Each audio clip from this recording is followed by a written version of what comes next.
to episode 12 of Biohacking with Brittany. Super stoked that you're here and that you're listening. Today we have on Daniel Stone, who is an expert in all things nootropics. So he runs his company called Neurotech, which sells nootropics out of Australia. And I've actually tried them. I tried them last year and they were great. And we kind of just get into what are nootropics versus smart drugs that were big in the 90s and 80s and prior to that, the different types of nootropics, what you can use them for, and just like all around that type of thing. And it's really interesting because nootropics have really taken off in the last year. I have a bunch of brands that I actually recommend to people now, which I can link in the show notes, that are very well made and not cheap and not synthetic ingredients, that are actually well blended. And these are great because they actually make a difference during your day. So especially if they do have caffeine in them, they'll have other compounds in them like L-theanine, which will help balance out the caffeine kind of energy spurt and drop that a lot of people witness and have.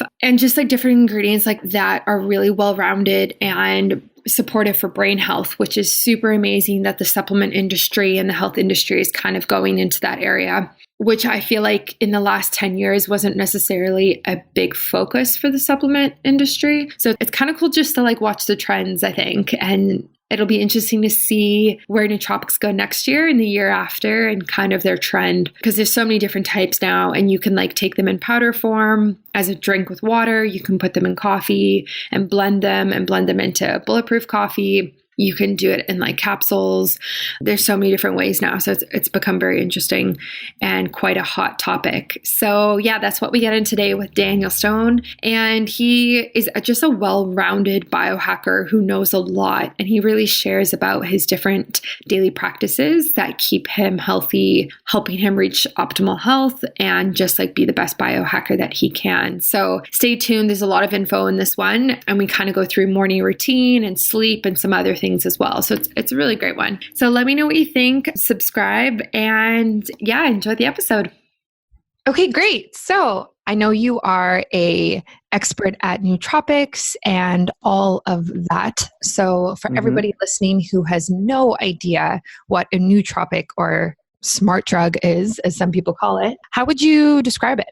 Yeah, so the first thing I'd say is it's useful to not think about it as smart drugs. I mean, there's a bit of a distinction there, but realistically, a nootropic, the way we look at it, is anything which can help your brain function, so your memory, focus, motivation, without any negative downsides.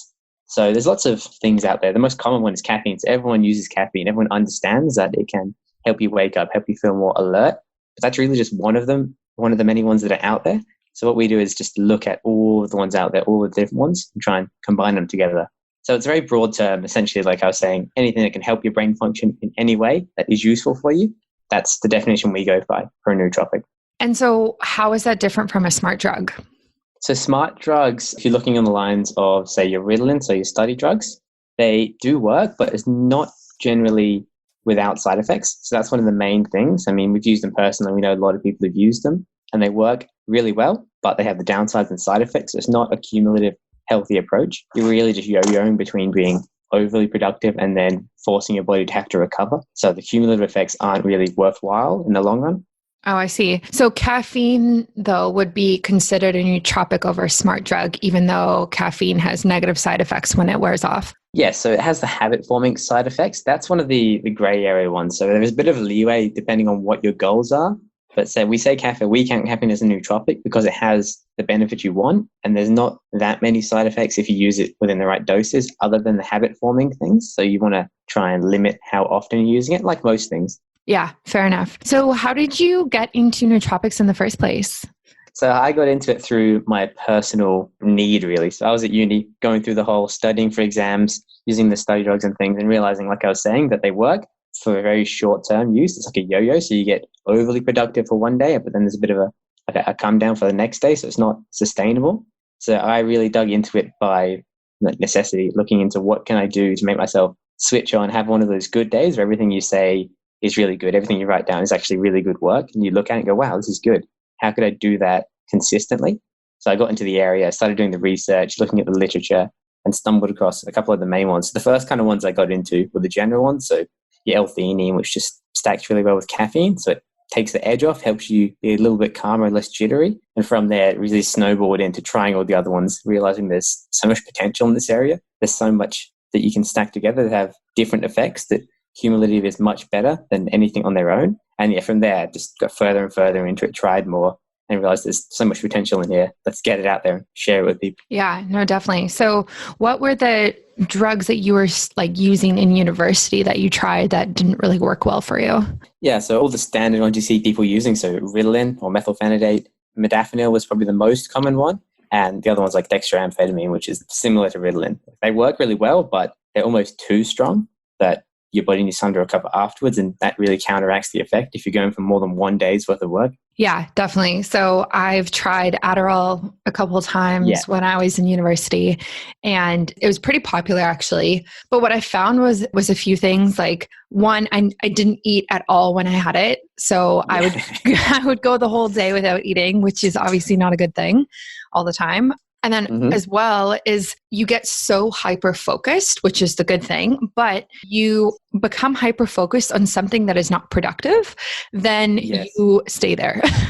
So I realize that as well. Right? You take it and you're like, oh, I'm going to just, I'll get ready to do some study today. I'll do some washing, some cleaning. Like, oh, it's been 3 hours. Yeah, no, exactly. Like you log onto Facebook and then you're screwed for the whole day because it's just like this tunnel that you got into, right? So if you can guide it really well, it's really helpful, but that's another skill on its own. Yeah, exactly. And they're very strong and they have quite the come down effect. And I also think they're quite addictive as well. So there's a lot of issues in that area. Yeah, I definitely didn't really dabble too much in it. I also just found I didn't really need it. Like caffeine has always kind of been enough for me. So it's interesting. So, you started experimenting with these different ones and then you created your own nootropic brand and were students like the big people that you were kind of selling to, like your big audience? Well, that was our original intention, mainly because we were in that area. So we were at uni. Well, just as we finished uni is when we started the company. So we were like, we know people are using these things. So we're going to make something for them. So that was our initial market. So we put together all the ones we thought would be awesome for like focusing in for an intense period, not necessarily for the health aspect. And we made that for them, pushed it out and tried to sell it that way, which was our first interesting avenue. And then after that, we've actually gone and changed it now. So we discontinued the first product because of a few issues like within the product design and feedback we're getting from people. And now we're reassessing and we're going to launch some new ones soon. Cool. So for people who are looking to start with nootropics as an alternative to like obviously harder drugs or just for productivity in the first place, like where would you suggest they start? Like how do people find it? What do they look for? Yeah. So as I was saying before, there's a lot of the most common and generally most helpful, most effective ones. So things like your L-theanine. But the first thing I tell people is you really want to understand, what do you want? Do you want memory? Do you want focus? Or do you want better like motivation? Because there's different ones for different things. Ideally, you probably want a combination of all three. You need to understand why you're adding them in, because there's no point adding too much in and then not getting the effects you want. But if I was going to recommend anything to anyone, it would be start with caffeine and L-theanine, just so you can get the wakefulness effects and cut the edge off of the caffeine. Just lets you be a little bit less stressed almost. And then something to reduce your stress effect, to add in like a rhodiola or a ginseng, which can lower your cortisol response. Therefore, you'd be less stressed. You'd feel a little bit calmer and clear-headed. And then you possibly want to add in something else for the long term. So maybe a lion's mane, the mushroom. That really helps with the cumulative effects. That's a BDNF, so brain-derived neurofactor. It helps increase that. So it actually helps you form neural connections faster. So whatever you're learning, you'll be much quicker to actually learn it and put it into practice and memorize it. So that's probably where I'd start. Some L-theanine, some kind of stressing, so rhodiola or ginseng, and then some kind of thing to help your actual memories of lion's mane. Interesting. Even just found success with having a mushroom blend powder and mixing that into my coffee in the morning. And then with my first meal, usually because I fast, it's around 12 or 1, I'll have a B vitamin complex because of the B vitamins and the effect that it has on energy in the brain. And even just like that little, 3 combo right there, I can feel pretty good and energized for the day. Yeah, I mean, that's great. Realistically, you'll get most of the effects. It's the 80-20 rule, which applies to like most things. I'm sure you're aware. Like you'll get most of the effect from a few of the key things that you need. So like you're saying, the mushrooms are great. I've been looking into them and using them myself a lot more. Something we want to incorporate into our products more as well. But they're great for a lot of things. And there's a few different ones out there that you would have heard of. And like you were saying, fasting's also good. It's not a nootropic, but it's also incredibly helpful.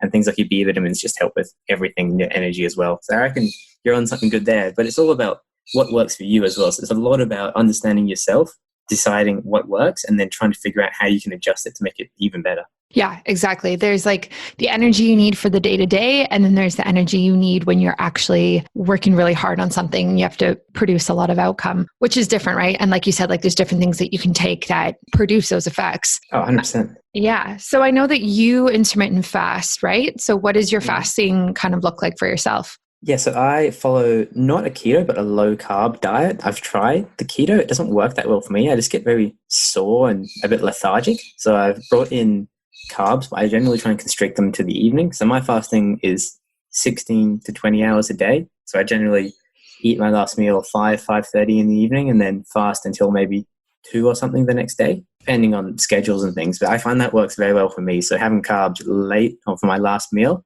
and then fasting through the morning, sometimes having like a bulletproof coffee or a black coffee in the morning, and then doing that most days of the week. So how did you get into fasting? Because I know with a lot of people who have never fasted before, the idea of skipping breakfast and not eating till late in the afternoon is like terrifying. They feel like they wake up super hungry and the first thing they do is like fix themselves, a cup of coffee and a bowl of cereal with fruit and all of these things. So like, I think the transition into fasting can be very daunting for some people. So what type of advice would you give to those people? I was in the same boat. The first time I'm like, people are fasting for 20 hours a day. How the hell can you do that? But when I tried it, it was hard at the start as well. But it's really, I think you have to understand why you want to do it. The more you understand the benefits and the more you can reason it to yourself, the more likely you are to stick to it. That's what I did. I made like the plan for myself. So I looked at all the people who were doing it, got all of their key points and just really listed it so I could drive it back home to myself, why this is good and why I'm doing it. And then use a bit of willpower and making sure you have things that will help you along the way. So coffee in the morning is great for suppressing your appetite. There's a few other things you can add. So cayenne pepper is also a good one. If you want to add that to your coffee, that's also a bit of an appetite suppressant. And then other things, like if you drink lots of water, as long as you distract yourself as well, and if you just remove food from the equation, so just don't take the food anywhere near you, then it's much easier just to control yourself. If it's sitting there and you're looking at it, you're going to be much more tempted to try it. So just a balance of those things is what I did. It took me a little bit of time to do it though. The first couple of weeks I kept slipping and I'd find myself, oh, why did I just eat that? I thought I was fasting just because I was bored or stressed or something like that. So it's a bit of a learning curve.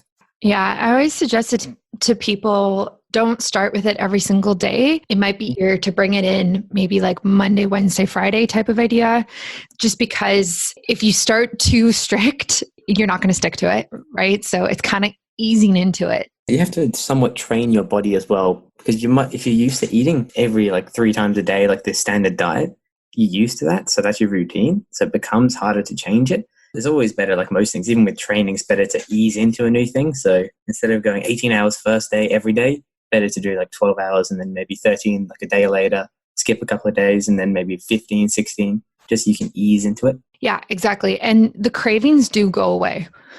Once you're in the intermittent fasting cycle, you don't wake up hungry. You just don't. I don't even know how to describe it. You just get so used to only eating later on in the day. It becomes just part of your routine. So it doesn't become something you have to consciously do. You just do it. It's I just wake up and I don't eat in the morning. I just plan, I have the coffee and that's it. It just becomes your routine, your standard. Yeah.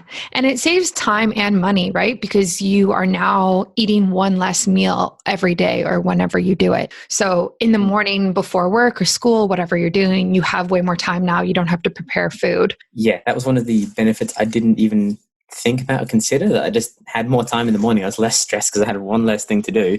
I just had more time and I was better set up for the day as well. I could do everything else I wanted to do, meditate, prepare myself. I wasn't running as late or as rushed as I normally was. So that was another added benefit to it. Yeah, exactly. And I also suggest that people don't try it if you don't have a healthy relationship with food. I think you have to be in a very conscious and calm state and happy with your body and yourself in order to bring it in, because otherwise people can kind of abuse it and use it as a tool for weight loss or like extreme weight loss, and it ties so much emotion to it. So I agree. It is incredibly helpful for weight loss and maintaining a healthy like body mass and muscle mass and things like that. But at the same time, if it's such a challenge, then people are likely to abuse it as well. So they will fast, but then they'll just gorge afterwards, and kind of defeats the purpose a little bit as well. So something like you were saying, it's being conscious and being in a good place with food. It would probably be, from my point of view, much better to get your diet to a healthier point before you brought in the fasting and then gradually transition it in.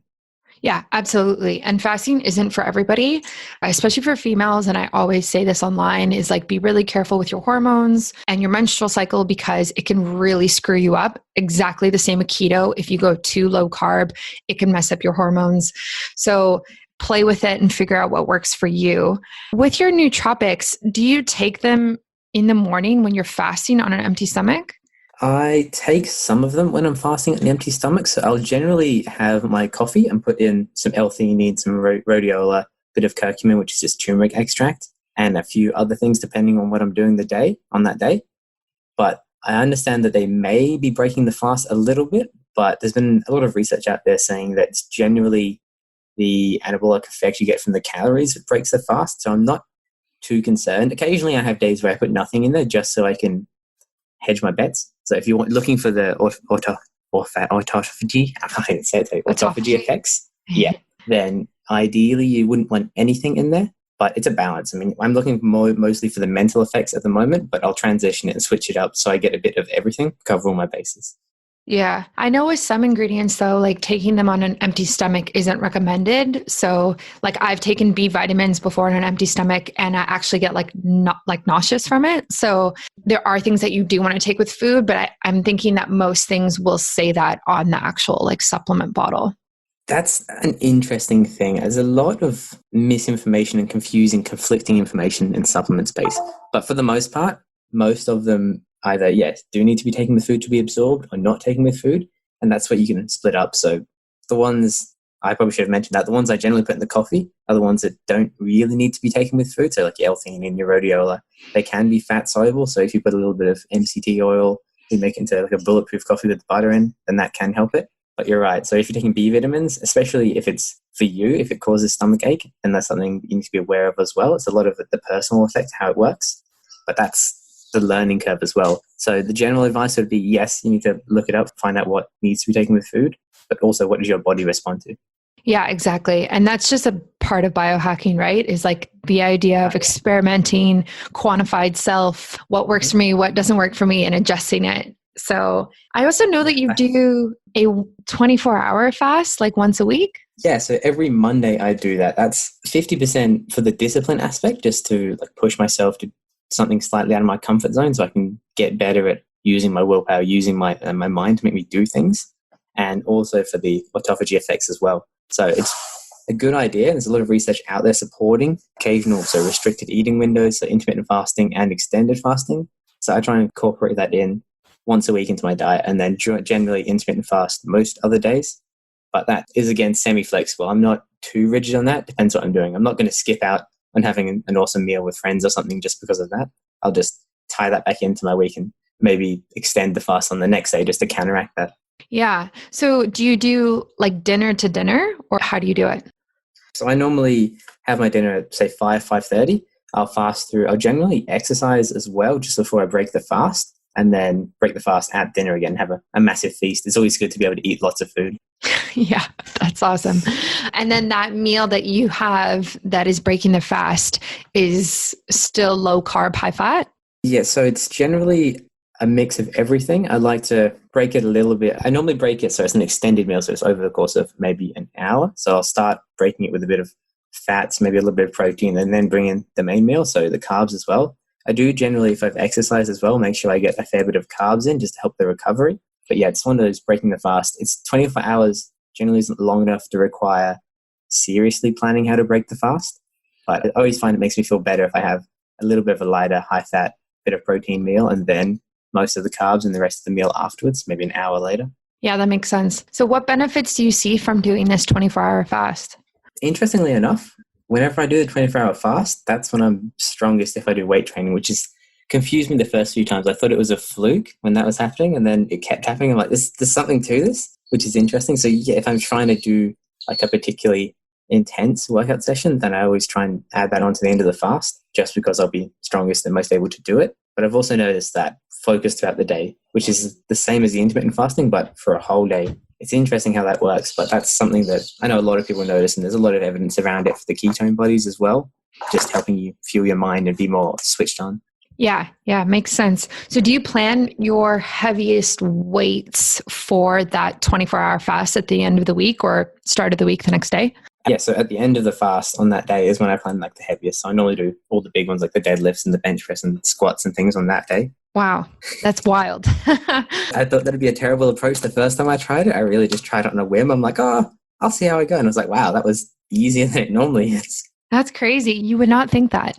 Yeah, I know. I've also heard from a few of the people in the space, so like the Ben Greenfields, that is a good approach as well. It's something that they recommend. I didn't actually know that I didn't know that while I was doing it until I found out afterwards. But that's interesting that it's not just myself. There's a few other people who've realized that as well. Yeah.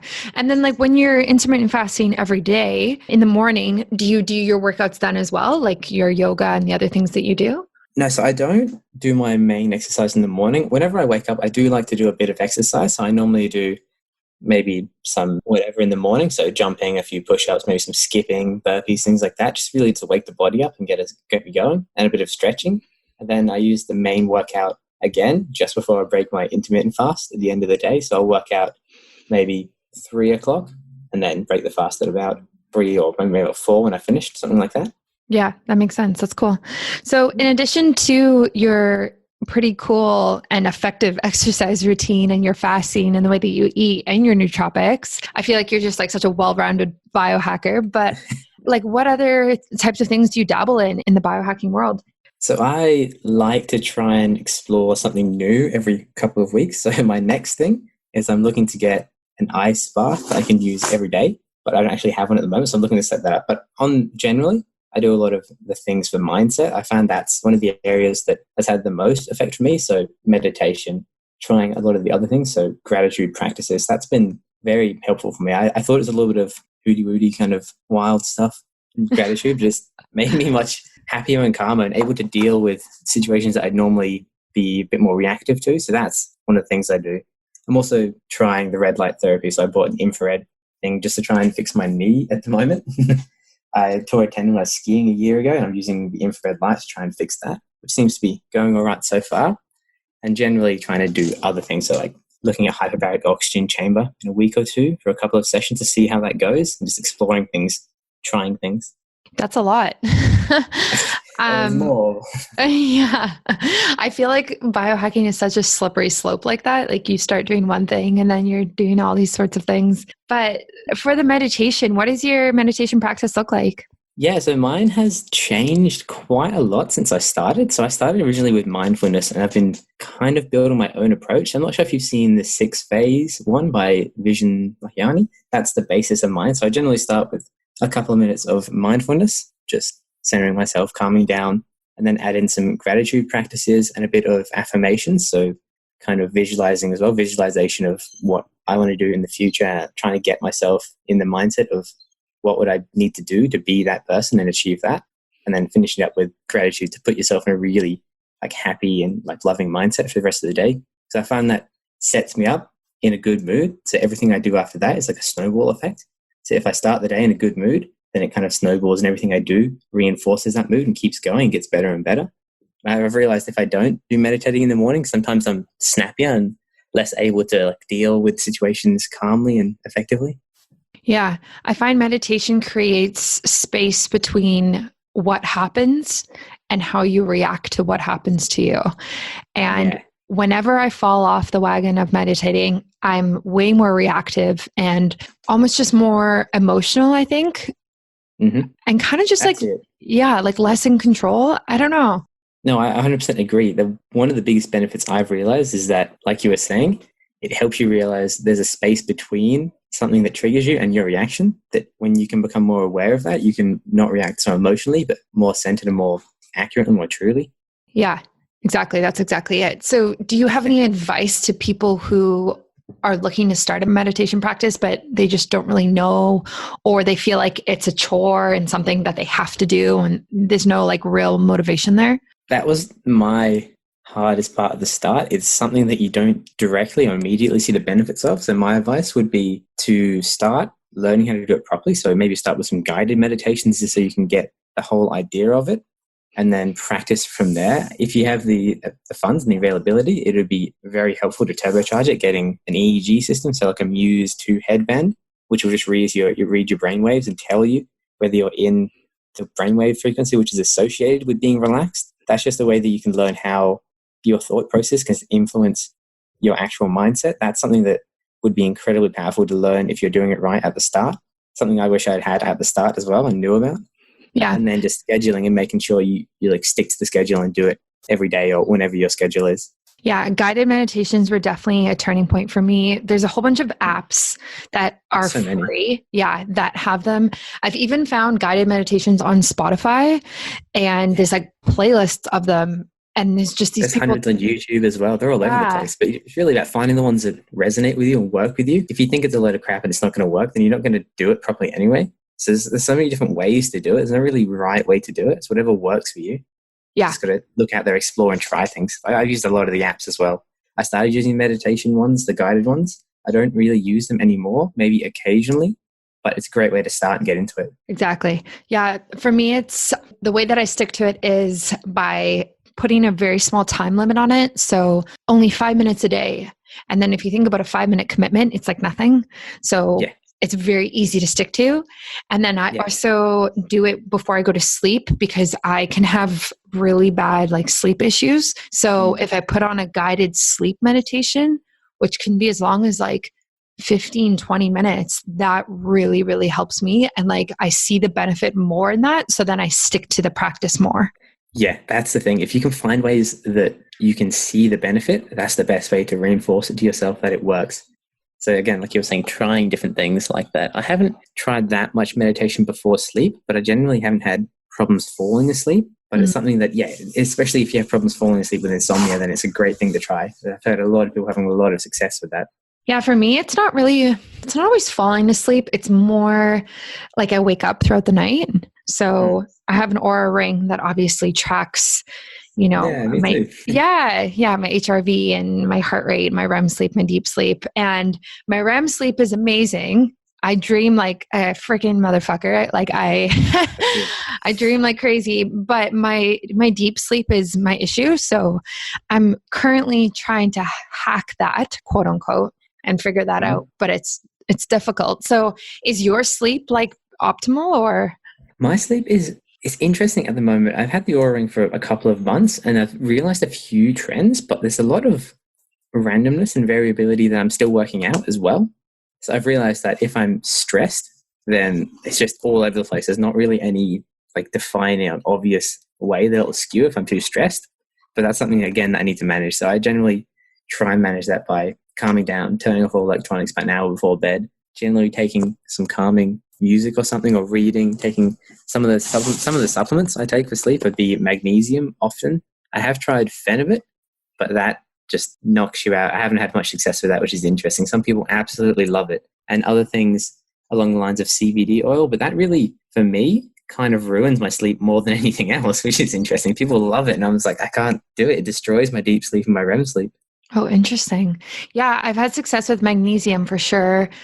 Definitely will take a lot of it before I go to bed. Similar though, like I try and really calm down before I go to bed. So reading in bed for an hour before I actually turn the lights off, dimming the lights. And what I'm playing with right now is not showering or having any sort of like hot therapy or like a hot bath or anything like a few hours beforehand, because I find that my body temperature takes longer to go to like cool down, and it actually affects how long it takes me to fall asleep and stay asleep. So it's almost better if I only like shower in the morning and then have no heat at nighttime so that I go to bed and I get cold and I fall asleep really fast.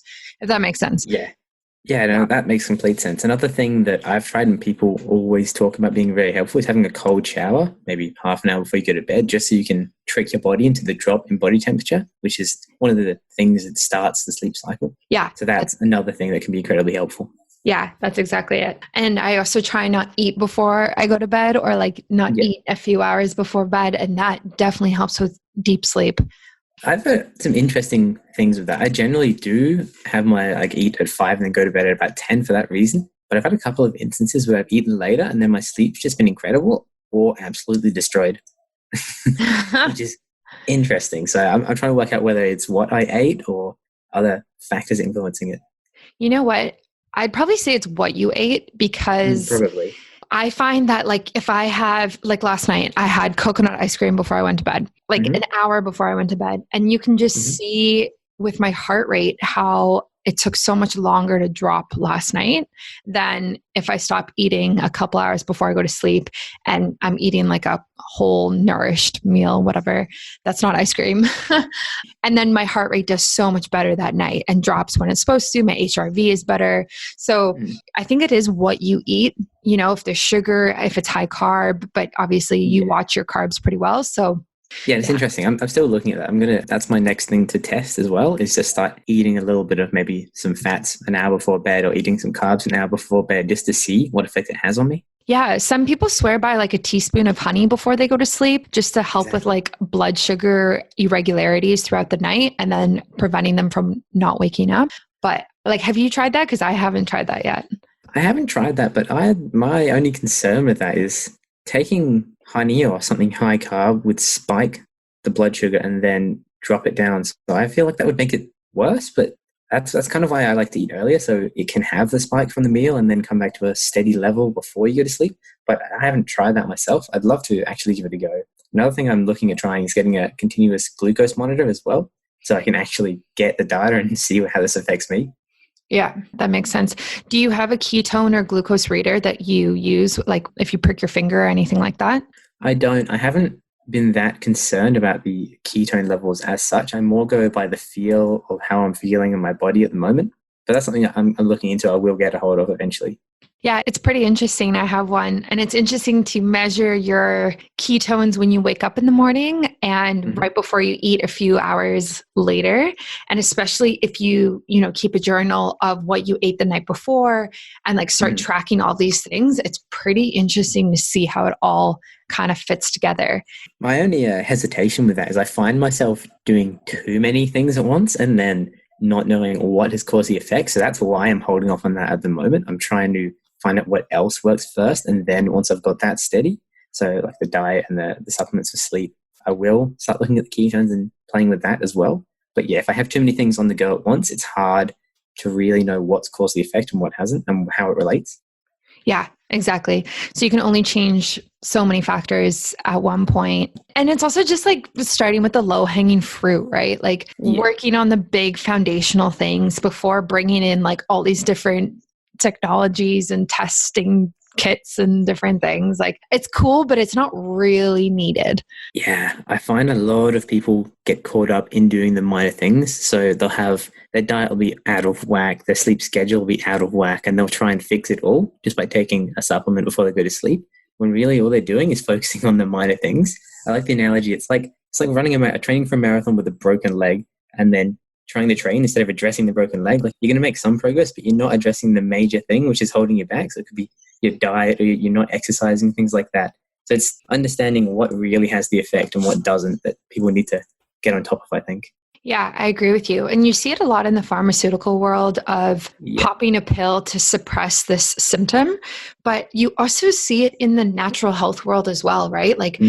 People who drink celery juice when they wake up in the morning, right? Which was such a fad, or is such a fad still, but they're eating shitty food for the rest of the day and they're not exercising and they're stressed and they're not moving and they're not sleeping properly, but they have celery juice in the morning. And it's it's the same thing. It's it's just a Band-Aid solution without actually looking at the root cause of the problem, whether it's a natural solution or not. It's not the right approach. It's interesting. Everything's connected. The body's a holistic approach. So if you're not addressing nutrition, your exercise, your sleep, your mindset, and everything along those lines, then optimizing a single one of those things isn't going to solve all your problems. You need to be looking at all of them to a certain extent.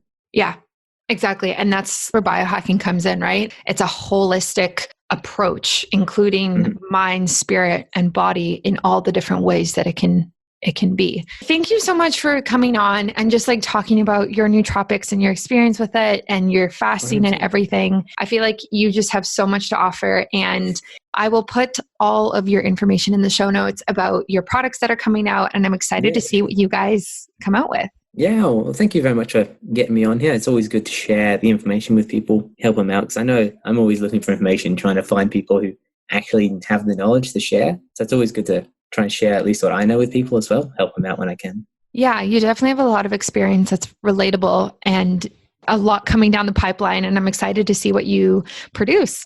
Awesome. Well, thank you very much. And as always, let me know what else, if anything, I can help with. Awesome. Okay, thank you. Such a cool episode with Daniel. I love talking to him about nootropics. He knows a lot, and definitely reach out to him if you have any specific questions, and check out his brand called Neurotech. It'll be linked below. I've tried them, his nootropics, and they're great, and you should definitely give them a go if you're looking for a boost at work or school, because they definitely do make a difference in productivity and just like the amount of stuff you can get done in a short amount of time, and increasing memory and concentration and all sorts of things. So take a look, and I hope you loved this episode, and I look forward to having you with me next week.